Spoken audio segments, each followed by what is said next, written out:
अभी हम लोग बात करने वाले हैं एनसीईआरटी क्लास 12 केमिस्ट्री के चैप्टर नंबर 2 का एग्जाम्पल क्वेश्चन नंबर 2.13 के सोल्यूशन के बारे में।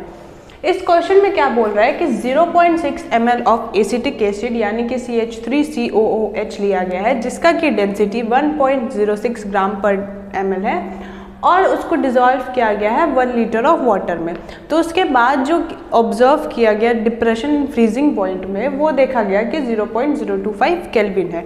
तो हम लोग को इस क्वेश्चन में वॉन्ट्स ऑफ फैक्टर यानी कि I और डिसोसिएशन कांस्टेंट यानी कि K हम लोग को फाइंड करना है, I और K फाइंड करना है। तो सबसे पहले अगर हम लोग को देखें तो हम लोग को यहाँ पे डेंसिटी दिया हुआ है। तो डेंसिटी का यहाँ पे कोई प्रॉपर यूज़ नहीं है, लेकिन डेंसिटी अगर दिया हुआ है तो उस फॉर्मूला का यूज़ करते हुए हम लोग नंबर ऑफ मोल्स तक पहुँचेंगे क्योंकि हम लोग को यहाँ पे मोलालिटी निकालना ज़रूरी है। तो देखिए आप लोगों को पता हो गया कि डेंसिटी बराबर क्या होता है, मास बाय वॉल्यूम। हम लोग को डेंसिटी पता है, वॉल्यूम पता है। वॉल्यूम कितना है 0.6 ml। तो मास निकालेंगे हम, मास इज इक्वल टू कितना हो जाएगा, डेंसिटी मल्टीप्लाई बाय वॉल्यूम।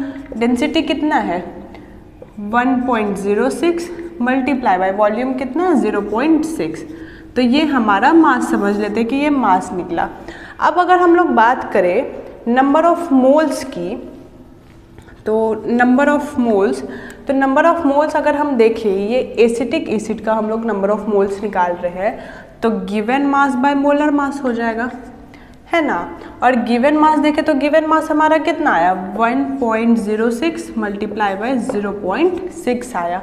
अब मोलर मास को देखें तो मोलर मास कितना हो जाएगा, यहाँ कितना है कार्बन, 2 कार्बन है तो 12 हो जाएगा, 12 मल्टीप्लाई बाय 2 प्लस हाइड्रोजन कितना है 4 हाइड्रोजन है तो 1 मल्टीप्लाई बाय 4 प्लस कितना ऑक्सीजन है 2 ऑक्सीजन है तो 16 मल्टीप्लाई बाय 2 जो कि 60 हो जाएगा, यानी डिवाइडेड बाय 60। ये पॉइंट हटाएंगे या मल्टीप्लाई बाय 10 हो जाएगा, ये 10 बार में कट जाएगा, यानी 1.06 डिवाइडेड बाय 100 है। तो जब इसको सॉल्व करेंगे तो हमारा वैल्यू आ जाएगा ये 0.0106 आ जाएगा हमारा ये, यानी कि नंबर ऑफ मोल्स हमारा कितना आया 0.0106 मोल आया हमारा। अब हम लोग अगर मोलालिटी की बात करें तो मोलालिटी हमारा क्या होता है, मोलालिटी होता है number of moles divided by weight of solvent in KG. तो हम लोग यहाँ पे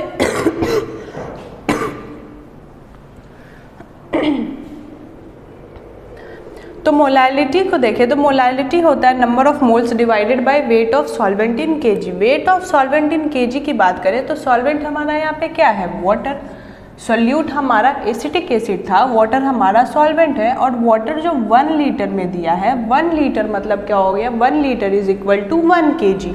तो यहाँ पे ऑलरेडी हमारा केजी में हम लोग जब भी मोलालिटी लेते हैं तो क्या होता है weight of solvent in KG लेते हैं। तो 1 लीटर मतलब क्या हो गया 1 लीटर इज इक्वल टू हमारा बराबर होता है 1 kg के। तो इसलिए यहाँ पे क्या हो जाएगा 0.0106 डिवाइडेड बाय 1, तो ये वही हो जाएगा 0.0106 मोल पर केजी। तो मोलालिटी भी जो हमारा आया वो कितना आया 0.0106 मोल पर केजी। नंबर ऑफ मोल्स पे ये आया था, मोलालिटी भी हमारा वही आया। अब ये मोलालिटी भी हमारा निकल गया, तो ये देखते हुए अब हम लोग क्या करेंगे डेल्टा TF यानी कि डिप्रेशन इन फ्रीजिंग पॉइंट निकालेंगे। ये हमारा observe in depression in freezing point था। अब हम लोग जो निकालेंगे वो कैलकुलेटेड वाला निकालेंगे। तो अब अगर हम लोग देखें डेल्टा TF यानी कि calculated depression in freezing point निकाले तो हम लोग को पता है कि वाटर के लिए जो KF का वैल्यू होता है वो फिक्स होता है, जो कि होता है 1.86 केल्विन kg, ठीक है। तो अब हम लोग कैलकुलेटेड डेल्टा TF निकालेंगे जिसका कि फॉर्मूला क्या होता है KF मल्टीप्लाई बाय मोलालिटी, ठीक है। तो अब हम लोग क्या देख रहे हैं KF का वैल्यू कितना है 1.86 मल्टीप्लाई बाय मोलालिटी हमारा कितना आया 0.0106। तो जब हमने इसको मल्टीप्लाई करेंगे तो हमारा वैल्यू कितना आ जाएगा 0.0197 केल्विन, यानी कि हमारा कैलकुलेटेड TF वैल्यू जो आया वो कितना आया 0.0197 केल्विन। अब हम लोग वॉन्ट्स ऑफ फैक्टर यानी कि आई की बात करें तो आई का जो एक फॉर्मूला होता है वो क्या होता है कि observed colligative property divided by calculated colligative property करेंगे। यानी कि ऑब्जर्व कॉलिगेटिव प्रॉपर्टी को अगर हम लोग इस कैलकुलेटेड कॉलिगेटिव प्रॉपर्टी से डिवाइड कर देंगे तो हमारा ये वॉन्ट्स ऑफ फैक्टर निकल जाएगा। कॉलिगेटिव प्रॉपर्टी कोई भी दिया हुआ रह सकता है, तो हमारा इस क्वेश्चन में क्या दिया हुआ है, डिप्रेशन एंड फ्रीजिंग पॉइंट दिया हुआ है, तो हम लोग वो यूज़ करेंगे।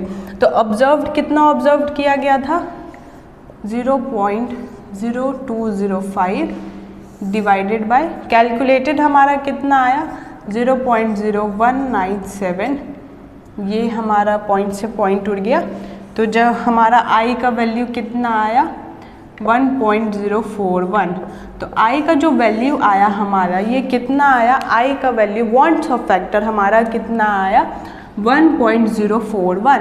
हम लोग से जो वॉन्ट्स ऑफ फैक्टर पूछा था यानी कि पहला क्वेश्चन का जो आंसर हम लोग से पूछा था वो हम लोग को मिल गया, वो 1.041 है। और हम लोग यहाँ पे क्या देख रहे हैं, आई जो है हमारा 1 से बड़ा है, तो इसका मतलब क्या हो गया 1 से बड़ा होने के 1 से जो बड़ा है हमारा आई वॉन्ट्स ऑफ फैक्टर, वो ये बता रहा है कि ये जो हमारा रिएक्शन है मतलब ये जो सोल्यूशन बन रहा है इसमें क्या हो रहा है, हमारा डिसोसिएशन हो रहा है। तो अब जो हम लोग फाइंड करेंगे वो डिसोसिएशन कांस्टेंट फाइंड करेंगे। तो वो फाइंड आउट करने से पहले हम लोग क्या करते हैं, रिएक्शन करवाते हैं एसिटिक एसिड का कि वो वाटर में जाएगा तो किस तरीके से ब्रेक करेगा। तो एसिटिक एसिड CH3COOH है हमारा, तो ये जब जाएगा तो ये ब्रेक होगा CH3COO- प्लस H+, इस तरीके से ये ब्रेक होगा। ठीक है, तो अब हम लोग क्या देख रहे हैं कि मान लेते हैं ये 1 मोल था, तो जब टाइम 0 था तो ना ये पार्टिकल ना ये फॉर्म हुआ होगा ना ये फॉर्म हुआ होगा, यानी कि हम लोग इसका 1 मोल लिए और टाइम 0 है यानी कि रिएक्शन नहीं हो रहा है, तो ना ये फॉर्म हुआ होगा ना ये फॉर्म हुआ होगा। लेकिन वही अगर मान ले कि जब हमारा एक ऐसा टाइम आया होगा कि ये इक्विलिब्रियम स्टेट में चला गया होगा, यानी कि ये रिएक्शन स्टार्ट हो गया होगा और इक्विलिब्रियम में पहुंच गया होगा, तब इसका कुछ हिस्सा तो ये फॉर्म हुआ होगा और ये भी फॉर्म हुआ होगा, तो उस हिस्से को हम लोग डिग्री ऑफ डिसोसिएशन यानी कि अल्फ़ा से डिनोट करते हैं, जिसको कि हम लोग डिग्री ऑफ डिसोसिएशन बोलते हैं। तो अगर ये अल्फ़ा और ये अल्फ़ा होगा तो ये कितना हो जाएगा 1 माइनस अल्फ़ा हो जाएगा। पहले हम लोग 1 मोल लिए, 1 मोल से जब इक्विलिब्रियम में गया तो ये अल्फ़ा और ये अल्फ़ा सब फॉर्म हुआ, तो यहाँ पे क्या हो जाएगा 1 माइनस अल्फ़ा हो जाएगा। ठीक है, और मान लेते हैं कि नंबर ऑफ मोल्स यानी कि ये n मोल्स था, n मोल्स था, तो ये भी क्या होगा n मोल्स में फॉर्म होगा, ये भी n मोल्स में फॉर्म होगा, क्योंकि हम लोग क्या देखे थे कि एसिटिक एसिड कितने नंबर ऑफ मोल्स थे, एसिटिक एसिड 0.0106 थे, तो नंबर ऑफ मोल्स तो हम लोग को पता है, तो इसलिए हम लोग क्या देखे कि n और n से हम लोग यहाँ पे मल्टीप्लाई किए, तो ये भी n मोल्स हो जाएगा। अब हम लोग क्या देखते हैं कि I जो है I इज इक्वल टू क्या होता है, particles after the reaction, particles before the reaction, ये होता है I का वैल्यू। I का एक फॉर्मूला होता है ना, पार्टिकल्स आफ्टर द रिएक्शन और particles before the reaction. Particles after the reaction देखें तो क्या क्या आया है, n 1 minus alpha plus n plus alpha plus n plus alpha divided by reaction के पहले कितना था n था, तो n। तो यहाँ पे क्या करेंगे n कॉमन ले लेंगे, जिसके बाद बचेगा n minus alpha plus alpha plus alpha, ये अल्फ़ा से ये alpha cancel divided by n, ये से n कैंसिल, इसके बाद बचेगा 1 प्लस अल्फ़ा। तो हमारे पास I का जो वैल्यू आया वो 1 प्लस अल्फ़ा आया, और हम लोग को पता है, अच्छा ठीक है इस साइड बना लेते हैं थोड़ा सा, और हम लोग को पता है I का वैल्यू हमारा कितना आया था 1.041, तो यहाँ पे वैल्यू पुट करते हैं I का, I इज इक्वल टू जो हमारा आया 1 प्लस अल्फ़ा, I का वैल्यू कितना आया हमारा 1.041 is equal to 1 plus alpha, alpha का वैल्यू हम लोग को फाइंड आउट करना है, तो अल्फ़ा इज इक्वल टू क्या हो जाएगा 1.041 माइनस 1, तो अल्फ़ा का वैल्यू इज इक्वल टू कितना हो जाएगा 0.041। अल्फ़ा का वैल्यू जो हमारा आया वो कितना आया 0.041 आया हमारा अल्फ़ा का वैल्यू। तो अब हम लोग को क्या फाइंड आउट करना है, डिसोसिएशन कांस्टेंट फाइंड आउट करना है, यानी कि के फाइंड करना है। तो के हम लोग कैसे फाइंड आउट करेंगे, ये जो रिएक्शन हम लोग करवाए थे तो इसमें जो हमारा फॉरवर्ड रिएक्शन का जो रेट कांस्टेंट होगा डिवाइडेड बाय बैकवर्ड रिएक्शन का रेट कांस्टेंट करेंगे तो हम लोग को के का वैल्यू मिलेगा। तो रेट कांस्टेंट कैसे निकालेंगे, यानी कि फॉरवर्ड रिएक्शन में क्या क्या बन रहा है, ये दोनों बन रहा है, तो CH3COO का कॉन्सेंट्रेशन मल्टीप्लाई बाय H+ का concentration divided by backward reaction में इसका कॉन्सेंट्रेशन, तो CH3COOH। तो अब हम लोग क्या देख रहे हैं कि K जो है हमारा, ठीक है, तो अब इसका कॉन्सेंट्रेशन जो है कितना है। जब हम लोग इक्विलिब्रियम टाइम पे पहुँचे थे तो हम लोग क्या देखे थे कि ये N अल्फ़ा फॉर्म हो रहा है, ये N अल्फ़ा फॉर्म हो रहा है और ये N1 - अल्फ़ा फॉर्म हो रहा है।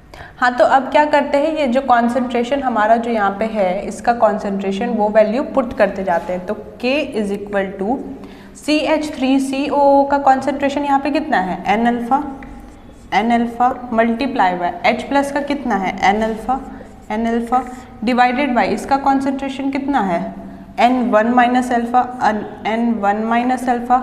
अब यहाँ पे वैल्यू पुट करते जाते हैं। N का कितना है 0.0106, ये वैल्यू पहले ही निकाल चुके थे तो सारा वैल्यू यहाँ पे लिखा हुआ है, मल्टीप्लाई बाय अल्फ़ा का कितना आया था 0.041 मल्टीप्लाई बाय फिर से N का कितना आया 0.0106 multiply by 0.041 divided by N का कितना है 0.0106 मल्टीप्लाई, या ब्रैकेट में इसको लिख लेते हैं 1 - अल्फ़ा का वैल्यू कितना है 0.041।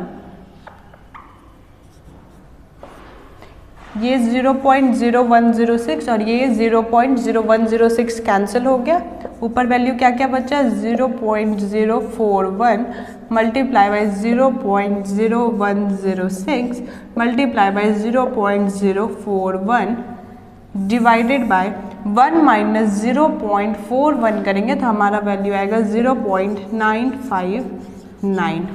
ठीक है, तो जब हम लोग इसको सॉल्व करेंगे प्रॉपर अच्छे तरीके से सारा पॉइंट हटाते हुए तो यहाँ पे जो वैल्यू आएगा वो आ जाएगा 1.86 × 10⁻⁻5।